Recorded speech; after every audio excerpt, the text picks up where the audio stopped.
പ്രണവവേദയിലൂടെ തന്നെ വിഷുവിനെ മനസ്സിലാക്കണം.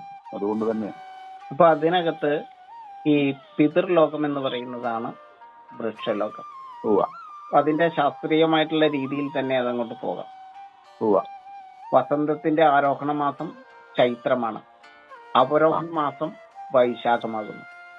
വസന്തം ഏറ്റവും ശക്തി പ്രാപിക്കുന്ന മുഹൂർത്തമാണ് മേടം 1 എന്ന് പറയുന്ന വിഷുവം അഥവാ വിഷു. ഏറ്റവും ശ്രേഷ്ഠമായിട്ടുള്ള ആ മുഹൂർത്തമാണ് മേടം 1.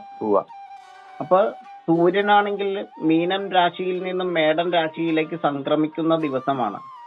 അവിടെ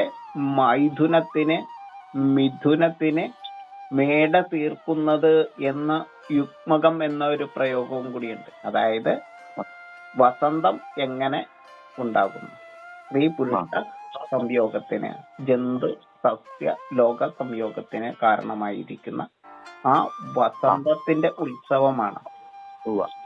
ജീവപ്രപഞ്ചത്തിലെ ജീവനെ നിറയ്ക്കുന്നത് മാതൃലോകമായ ജന്തുലോകമാകുന്നുവെങ്കിൽ ജീവനാംശത്തെ ഏകുന്നത്, പ്രപഞ്ചത്തിൽ നിറഞ്ഞിരിക്കുന്നത് പിതൃസ്ഥാനമായിരിക്കുന്ന സസ്യലോകമാണ്.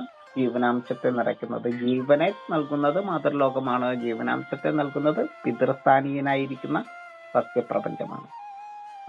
അങ്ങ് ചോദിച്ച ചോദ്യത്തിലേക്കാണ് ഞാൻ വന്നത് കേട്ടോ.